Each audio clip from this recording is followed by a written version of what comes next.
Giving credit to the Savior, so you know I'm approved. Whole team Olympiads, cause I run with the best. Sending shots, not a problem that I need to address. If the message leave them blue, then they left it on red. Olive Garden rappers, most of y'all just here for the bread. Hey guys, welcome back to the Grounded Podcast. I'm Michelle. And I'm Marissa. And today we're going to be talking about control, right? Yes. Yeah, control is a big one.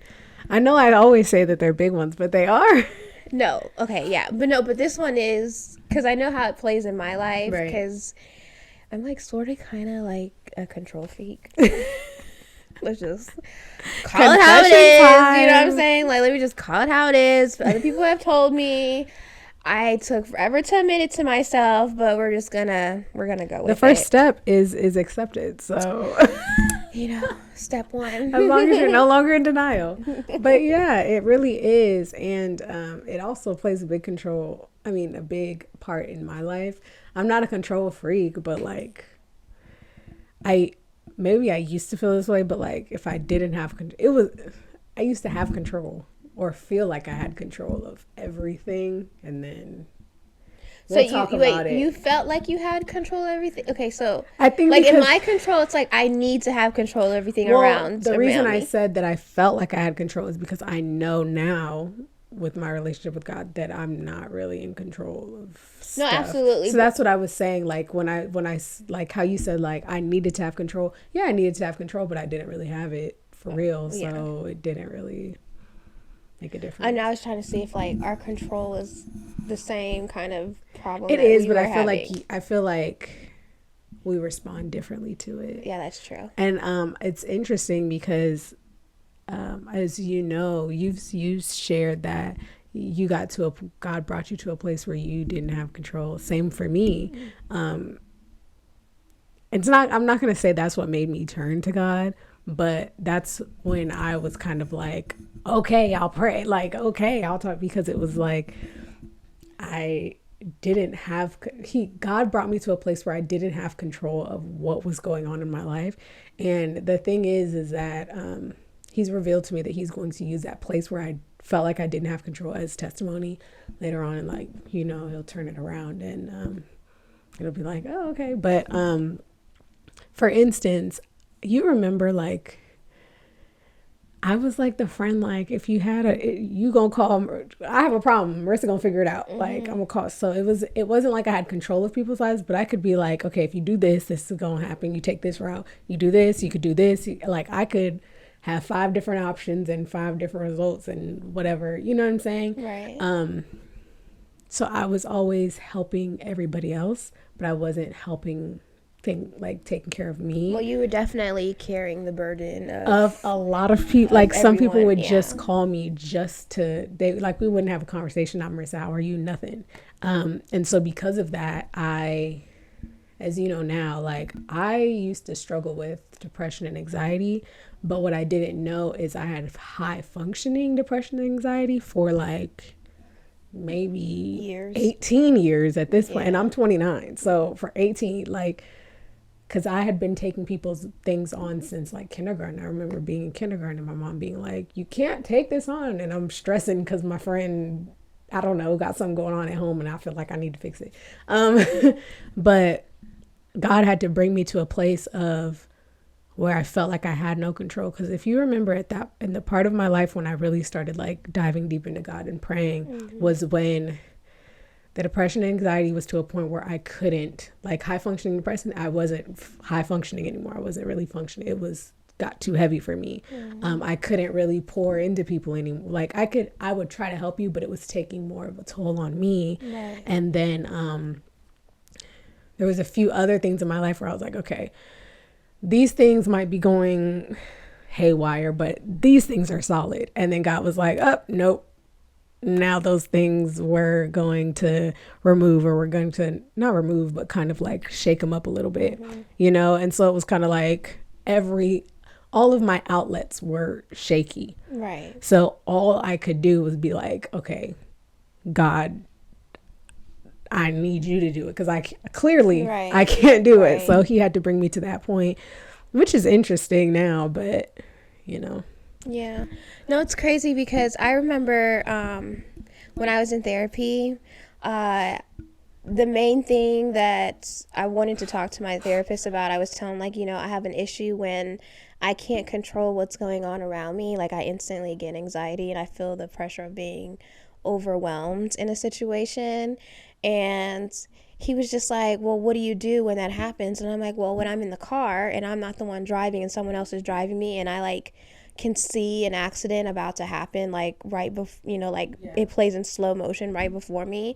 Like, I grab the arm grab thing, or the one that's on top, and I'm like squeezing tight, because I'm like, that's my only way of feeling like I'm in some kind of control because it's pressure. When you apply pressure, it makes you feel it's kind of like you're kind of distracting yourself. Yeah, in a sense. So, and he was just like, well, you got to find a way to let that go.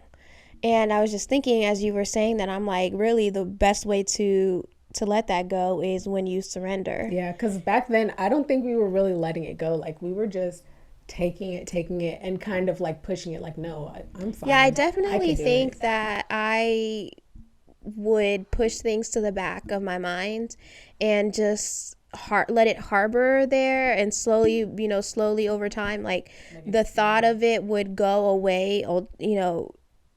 It went away, but it never truly went away, because when something triggered that memory, it came back.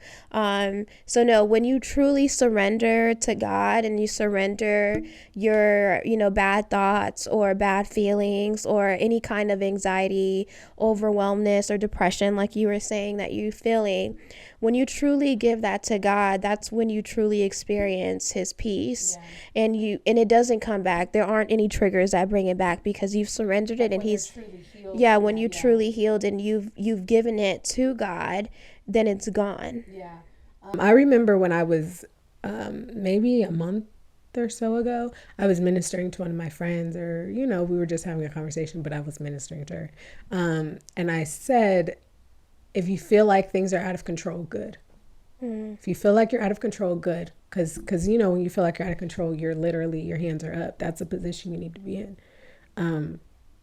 Because when you feel like you're not in control, you can't do anything else but let it go. And then that provides a space for God to move in it. Because a lot of times we'll say, like, okay, God, I let it go, or I give it to you, but we still holding on to it. You know what I'm saying? I heard somewhere, you need to be uncomfortable when it comes to, your ministry and being with God, because the moment that you're comfortable, I start getting lazy. Exactly. You start to lay back and you're not productive anymore. So I just think about that all the time, because I'm like, or maybe not uncomfortable, but you need to feel some kind of like push, reason to like keep working, keep going, not being complacent, exactly, or content. There you go. Not being content to I think content's wrong. It's probably complacent. Well, yeah, it's good. Yeah. Well, I know what you mean, though. Well, yeah. Okay, because maybe you just can't be like, probably this would be is just gonna be whatever. Like, you still need to feel that, like, I need to, like, that hunger, that fire. Yeah. That's what. No, that's exactly the best way to explain it. Because I forgot what I was going with it. Oh, I'm sorry. No, you're good. No, but being complacent. Yeah, you said, or else you'll get lazy and unproductive. So to the point that you were just making right now, that's why it came into my mind just now, because I'm like, when I start to feel like I am comfortable or like I know it all, anymore, because I feel like I've accomplished what I needed to accomplish, versus always having that feeling of being not complacent. It makes me want to drive more, go after the next challenge, or continue to grow. Continue to work. And that's the same whether it's in my personal life or my relationship with God. Like, I want to make sure that I'm continuously going after His word. I'm continuously seeking for Him. And the only way I could ever gotten to this point was by allowing myself to let go and surrender to Him, and let go of all the things that I thought that I had control over, but I really never had control over, and things that allowing yourself to be uncomfortable in those times, and allowing and really feel like with my relationship with God, when I'm not staying complacent and staying steadfast in where I feel that I am, and just keep chasing after him, keep wanting him more. And the hunger after his word, feeding my soul, feeding my mind with his word and what he wants us to really understand in this world that we live in, because we don't live for ourselves, right? You know what I'm saying? We're not living, it may seem that way, but we're not. Yeah. So I just feel like that's the only way that I can continue, and that's the only way that I can not control, but kind of surrender control. Surrender that in a way that's in a healthy way, in a godly way. That control that I used to want before. Well, that kind of is control. Now that you're saying, like, that kind of is control, because you have control whether or not you allow God to move in it. You have control whether or not to, you know what I'm saying? Yeah, but that's a healthy, that's a godly control. That's what I say, godly control, healthy control. I mean, I'm pretty sure, I'm not even sure if those are the right phrases that I should that's be using. But no. We know what you mean, I think. You have to have some kind of self-control in order to be able to accomplish, whether you are a Christian or not, you have to have some kind of self-control to stop you from doing things that are impulsive and that are reactive. And reactive. So I'm talking about the unhealthy control, where at some point it's like obsessive, like it consumes you. And that's the control that I had to pray over myself over for years, because it's not like if something happens out of control, I instantly cry. It's me trying and not being able to get that control back.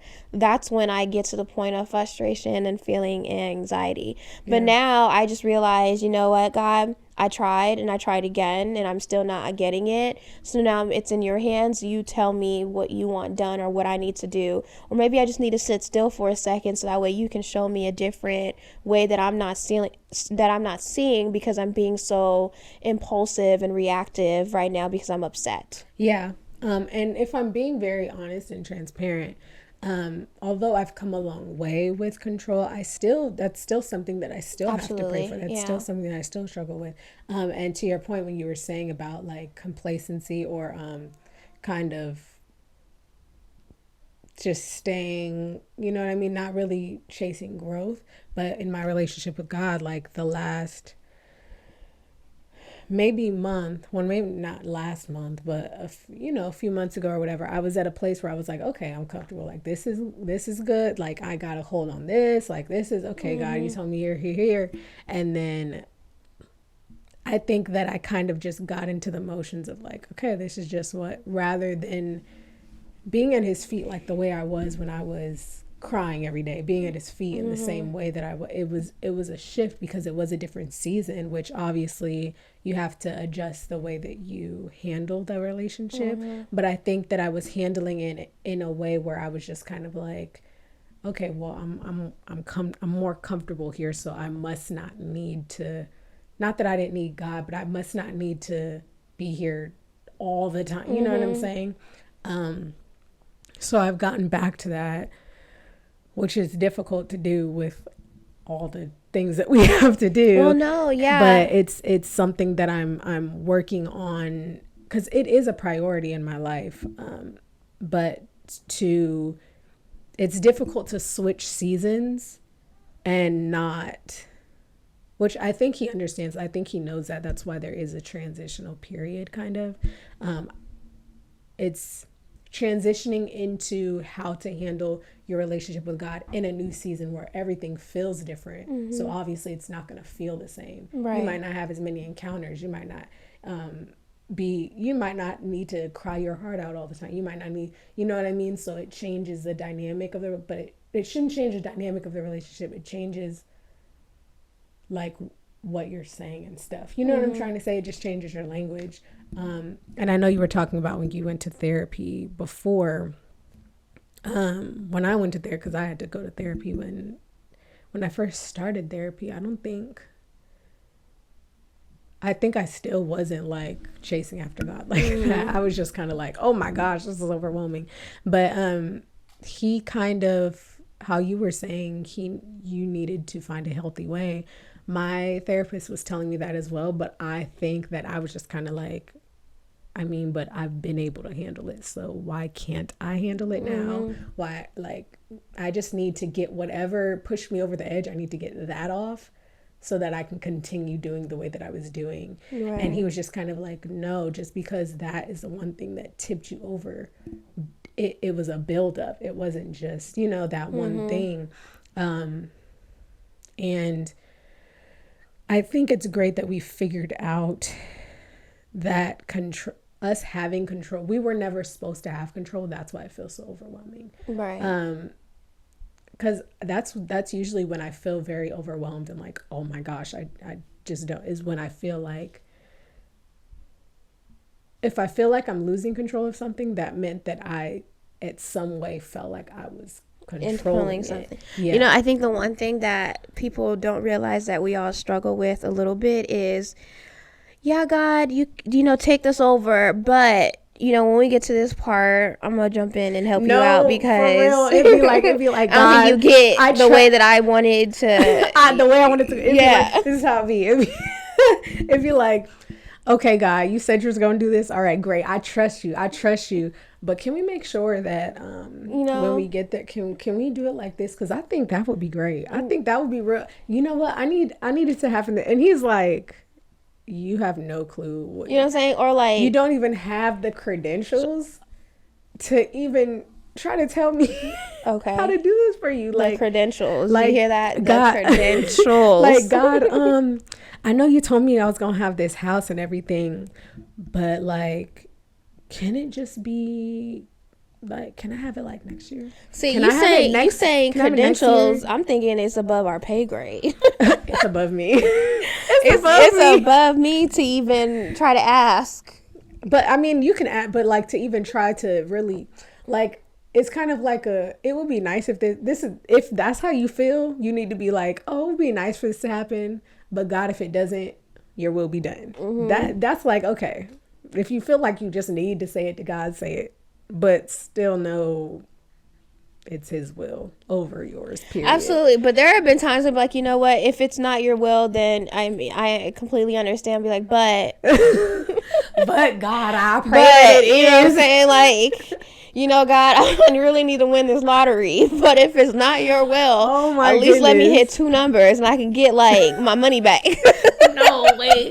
Because I feel like I've literally done that before. I'd be like, look, okay, I know, I mean, I think I was like, I know, like you said, I'm going to be X, Y, and Z. Like, so maybe if I could win the lottery. And I know right now I'm not the best with my finance. Like, I'm not like a finance guru, but you can teach me after. You know, like, or hire somebody to do it for after. I was like, God, like, I promise you, that's always what it'd be. I promise you that after you X, Y, and Z, then you could teach me and I'll get. And see, no, for me it'd be like, God, I promise if you give me X, Y, and Z, then whatever you ABC, I'll do it however like, you know, like that's it. I just need this 1, 2, 3, and it's still it's still trying to have control. And it's like the one thing you can't have control of is God. So I don't even know why we be trying, like, for real. It's like you have to. Literally what I was just saying, when you say, here, God, I give it to you, I surrender it to you, you have to do it. Like, there is no but, you know what I'm saying? There is no, you know, like, let me just do this really quick and then I'll ask him to jump in at this point. Like, and no. I think but surrendering control doesn't mean do nothing. There was this thing that Kerry Washington said in an interview once, and she was saying when she prays for when she prays for a role or she prays for something, right? She releases it to God, but she said, she gave an analogy that, say you're waiting for a specific bus, right? And the bus goes by, you can ask like, okay, is this my bus? Pray for it to be your bus. And then when the bus comes, you need to run to try to catch that bus. If you don't catch it, it wasn't your bus. But you can't, the bus be going by and you just like, all right, well, you know what I mean? You can't just watch it. You still do have to try. You relinquishing control, but you still do have to put in some kind of effort into it. Episode on that because it just all kinds of stuff just pops into my head because we as Christians, and not all of us, but a lot of us will sit here and be like, God, I need this.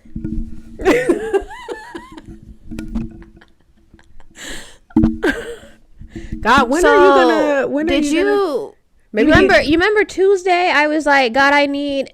Then they'd be like, maybe he didn't hear. Let me pray hard. Let me keep praying. You know what I'm saying? And he's like, okay, I could do that for you. Take the okay. So God, I want to be a baker, but you don't know how to cook, right? You don't know how to cook. God, give me please bless me with a bakery. He'd be like, okay, here. And then you like this.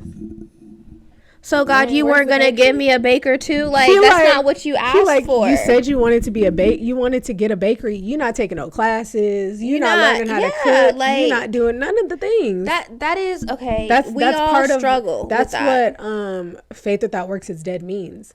Because you can have all the faith in the world for something to have, but you're not doing doing anything. But that's what a lot of Christians, be especially the ones that have like half foot in, half foot out. It's like, I want this, and then when it doesn't happen, and you're blaming God for this or blaming God for that, that's a whole nother thing. But no, because you said that, it just immediately popped in my head. Like, we cannot be those Christians that say, God, I need, and then just sit, and wait and think that we don't have any, work that we need to put in to. It's just not as simple as saying, hey, God, give me this. Hey, God, give me that. And then just sit there and just wait for it to be done. And meanwhile, you're living your life however you want to live your life because you're just expecting him to give you something that you didn't even work for. But even if you are living your life for God and you're asking him for something, there is a preparation period. You know what I mean? Like, a lot of people are praying for God to,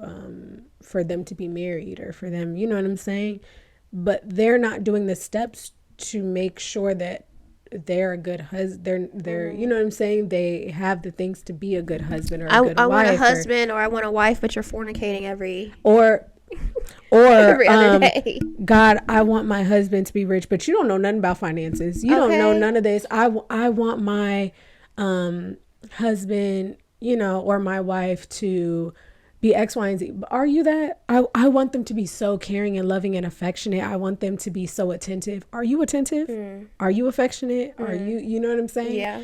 It's like, yes, you can pray for these things and yes, he will bring them to you, but are you ready for, because if he brings you something that you have not prepared and you're not ready for it, you are going to mess it up. You're going to lose it. You're going to mess it up. And it's not because, oh, God, you gave it to me, but then you took it back. No, you weren't. You didn't prepare. Not even you weren't ready. You didn't prepare for the blessing that he was giving you. Yeah, and I think a lot of times a lot of people try to control that because they'll ask God for something and they don't want to do the steps to prepare. Say he said yes, you can have, but they still don't want to do the steps to prepare for it. So they go by other means to try to figure out, okay, if he said I can have it, but it's not just coming to me, so maybe I need to go do this thing over here that's not of God, but he said I can. He gave me the green light to have this thing, so like that means I need to figure out how to get it. It's not I need to figure out how to get it. It's make sure that you're prepared for it when it comes to you. It's not, oh my gosh, I need to okay, maybe it'll work this way. Okay, maybe it'll happen this way. Maybe it'll happen. It's not for you to play trivia or the guessing game of how it's going to happen. It's, okay, God, show me how I need to prepare for this thing.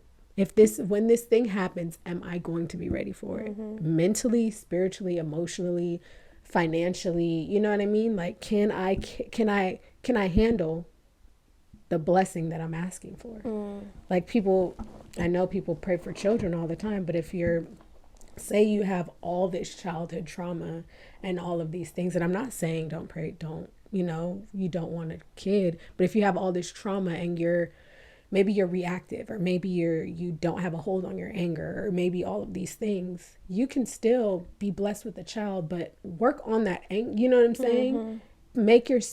Put yourself in a position to handle that blessing in the best way. Handle it like a blessing. Right. You know what I mean? Because then that blessing will be a curse to you if you're not prepared for it. Like, you've heard of people who won the lottery and then they've ruined their lives because they weren't prepared for that win, you know? Yeah, exactly. Like on Friday. Oh, yeah. When they won the lottery and then... Oh, you mean lottery ticket?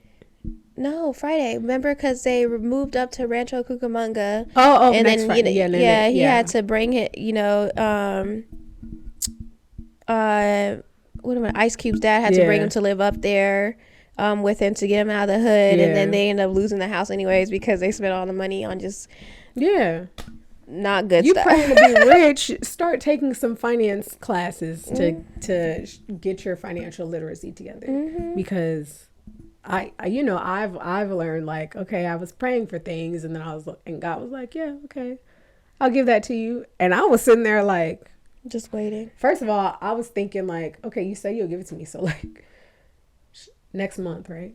So then I was stressing that, oh my gosh, like, God, when? And you'd be like, when? God, Hello? you said you were going to give it to me. Yeah, asking you shall receive, but I'm asking. She's like, I didn't say when, I didn't tell you when. I just said that I was going to give it to you. And you're not doing nothing to speed nothing up. You just sitting there. I literally was like, okay, God, so like this going to happen. So that means I need to make it happen like now.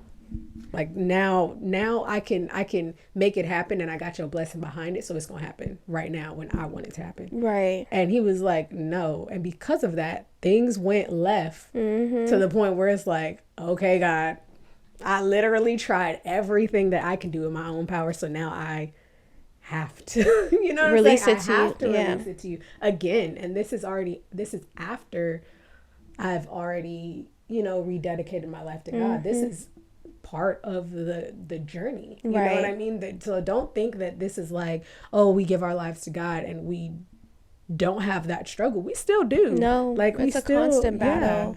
With anything when it comes to Christ, it's not a matter of praying for it once and then just being like, okay, God's gonna give it to me. You have to keep praying, you know, and even once you have the things that you ask for, you keep praying, you know, praying over it, you know, praying over your family. Like, God bless you with a kid, pray over your child every day. You know what I'm saying? God bless you with someone a partner, pray over your partner, pray over yourself. And especially because one, the thing when you're praying for something or you're waiting for a promise or something, the enemy is going to attack that very thing. He's going to attack your faith about whatever it is. And just because your faith is steadfast where you want it to be doesn't mean that the enemy won't try to use things around you to challenge all he needs you. is a little. It's just an inch. He just needs a little bit, a little room to squeeze himself right on in. Then you'll be looking a little like, doubt. God, how did I get here? Now I'm doubting everything. Oh, because remember, it could be the smallest thing of doubt. Like maybe somebody said to you, no, I got you on that, and you like, yeah, okay. In your mind, you're like, no, you don't. That little seed of doubt, you know what I'm saying? I'm not talking about, you know, discernment and like the Holy Spirit telling you like they don't got you. I mean, like in your mind, you're just, you know what I'm trying to say? Like questioning unnecessary things. Those are seeds of doubt that eventually are going to attack your faith, because that's the goal of the enemy. He wants your faith. He wants your faith, not necessarily faith in these little things. He wants your faith in God. He's going to attack your faith in God. If he can make you question the words of God, if he can make you question the blessings of God, he can eventually make you question, okay, well, I'm questioning the word of God. I'm questioning what God said. Did God say this? Okay, well, does God speak to me? Okay, well, does God speak to me? Does God speak? Is God, you know what I'm saying? Like it's literally like he'll take it as slow as he need to, but he's trying to get you to question your faith in God, period. Right. And I know we're talking about control, but it's when you surrender that control, you're not so fixated on the how, the when, all of those things. Because when you're fixated on the how and the when, it leaves room for doubt to creep in. It leaves room for unbelief to creep in. It leaves room for all these things that eventually will attack your faith. So it's just a matter of recognizing who's in control. Really, yeah.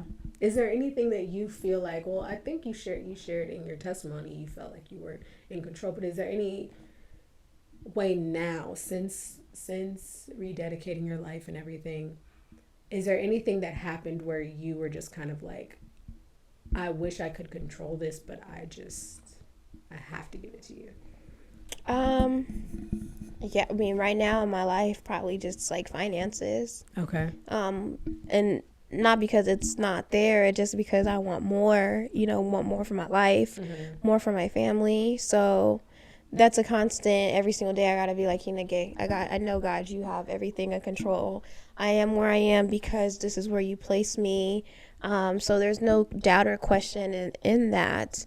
But our flesh speaks to us sometimes. So when that feeling comes in, I just go back again in prayer and just be like, I am where I am because of you. This is where you want me to be. I trust you. I know you're guiding me in my family. But there is a seed of doubt in there. I need you to take it away. Yeah. And I've even had to be praying recent, like it's in my prayer every time, because not necessarily I'm doubting anything specific, but I recognize that there's an attack against my prayer life. There's an attack against those things. And in there being an attack in those things, it's making it harder for me to feed my spirit, which makes it harder for me to like get rid of those things. So I've just had to be praying like, God, increase my faith and help my unbelief, so that when I am, as if I can pray for 15 minutes or whatever, if I can't pray for an hour, that 15 minutes while I'm praying, Lord, increase my faith and help my unbelief, it's going to be a faith-filled prayer, which is how we're supposed to be, in spirit when we're praying. But that's hard to do if your faith is being targeted. You know what I mean? Exactly. So I think how you were saying, like, you had to give it to him.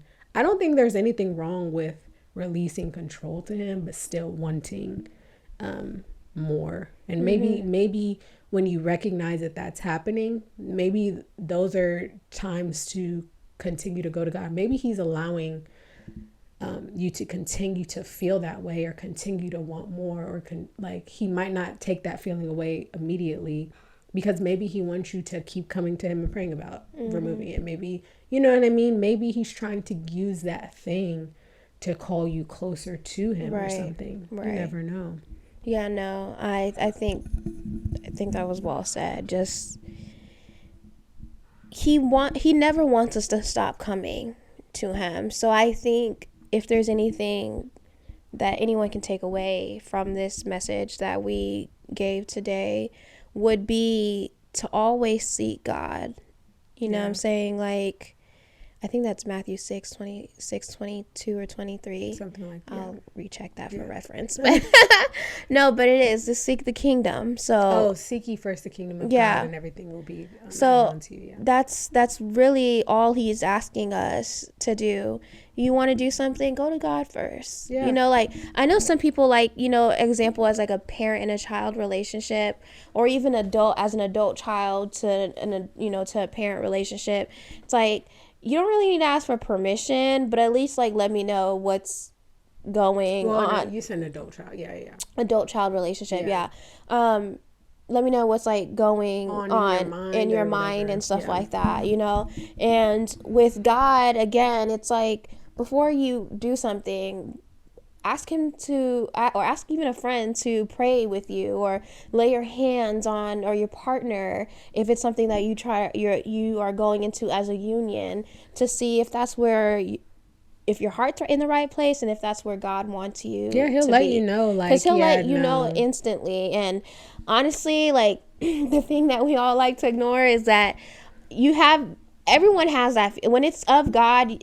And it's of God, it's very clear.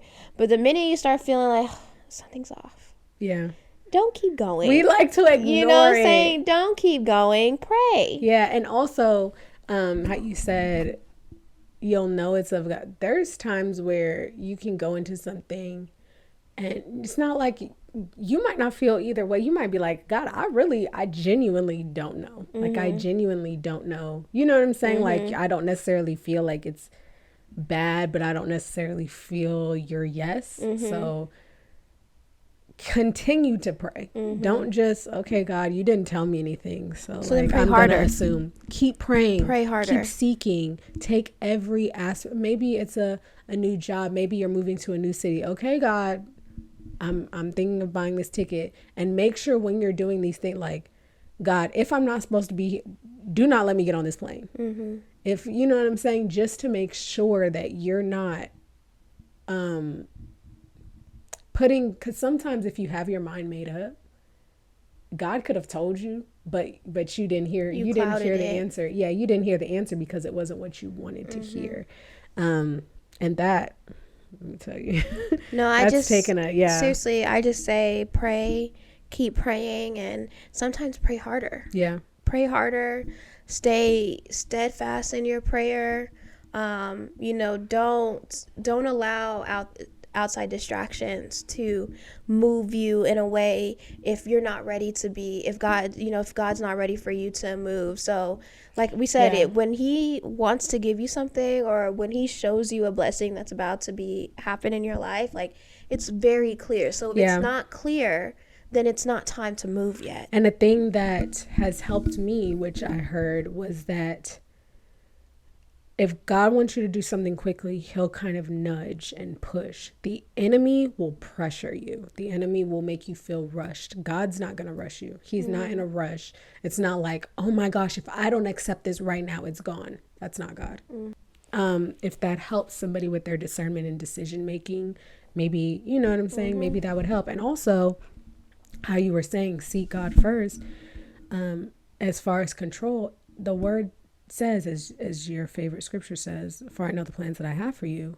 That means, let me do these plans, let me write your story. But also the word says, he clothes the lilies of the fields, which is, if he has that much care for the lilies, for the birds don't sit here like, oh my gosh, where is my next meal going to come from?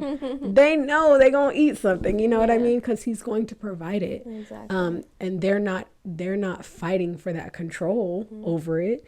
And I know it's a scary notion to release control. Trust me, I understand. It's a scary notion, but when you do it, it's very freeing. And when you continue to do it and make it your lifestyle to continually relinquish and surrender to God, this scary notion becomes things being in your control. Because you have to think, as an imperfect being, an imperfect human who could be swayed here or there by emotions, all these things, do you really want to have that much control? Rather than a perfect God who sees all, who knows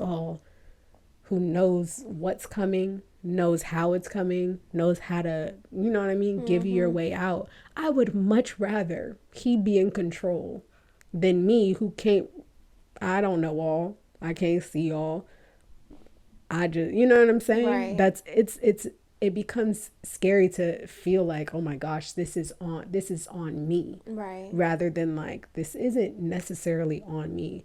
It's on God, and God's not going to fail. Right. So. No, absolutely. Yeah. So are there any like takeaways? I know I mentioned a couple of them, like that you think that I haven't said yet, or maybe you've said that you want to make sure everyone goes away with this on episode of Control. I think you covered it. Just maybe a takeaway is that relinquishing control is a process.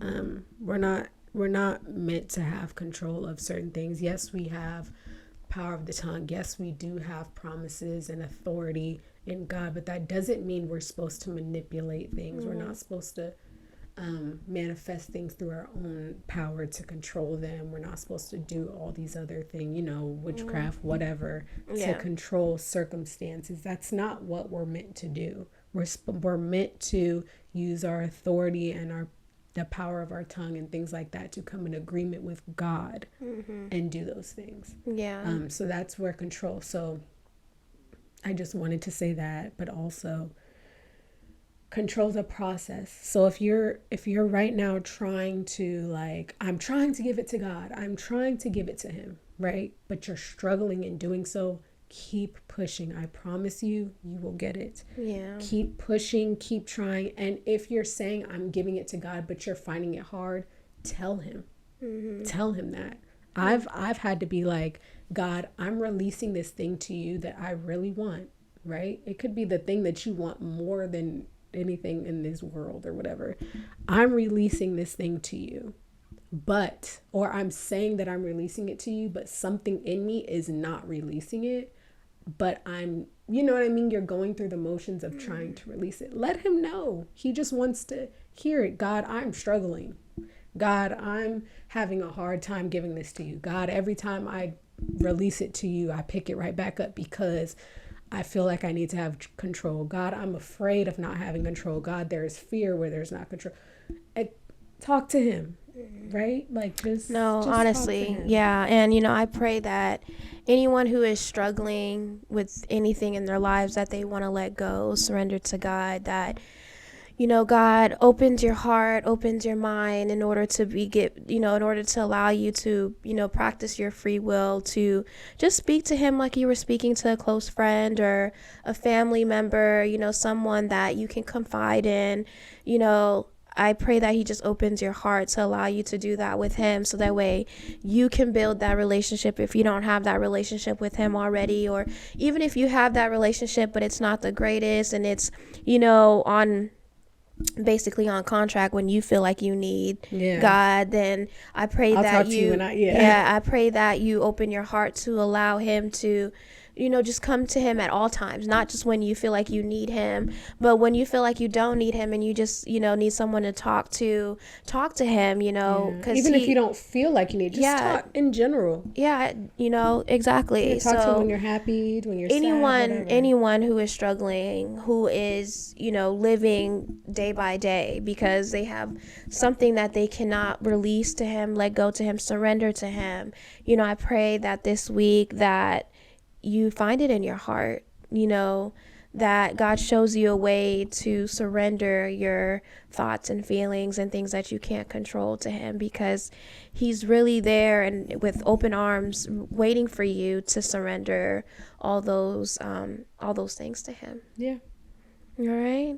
So honestly, this was so crazy because I was really about to start praying over everybody today. I was about you too, and I was like, okay. I felt it going there, and maybe it's in some of these episodes we might have to. And it's funny the when Spirit might just come to us and be like, look, just start praying for people, because I really felt like that. I'm like, you know what? That's why I was going. When you started saying like I pray, I was like, okay, God, if she go in, I was like, I'm gonna hop in right after. I was like, I'm gonna hop in after. No, I felt it. No, I truly felt it, and maybe if you guys want us to pray, let us know.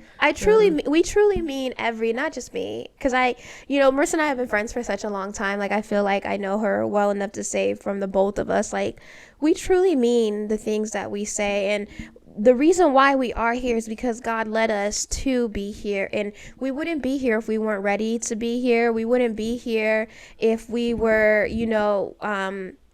if our heart wasn't here, if our heart wasn't aligned with where God wants us to be. And, I'm just so happy that I have someone who not only I can confide in, but also share and, minister to me when I feel like I can't minister to myself, or listen to another minister, someone who gets me, relates to me, but also, holds me accountable. Yeah. So, yeah. So we hope you guys really enjoyed this episode, and we hope that something that we said helped you, whether it was the end, the beginning, I don't know. And we'll see you in the next episode where we talk about being mad at God, which I think aligns with us having control, because we say a lot of things. When we can't control something, or when we're in fear. And I know look, we'll talk about that. So now, the last couple episodes will all tie in together: fear, obedience, control, with this next episode about being mad at God. Yeah. So I hope you guys tune in to the next episode, and we'll see you guys next time. Bye. Putting in work. I'm putting in work. I answer the call. They ask why I do it. Why do I do it? It really ain't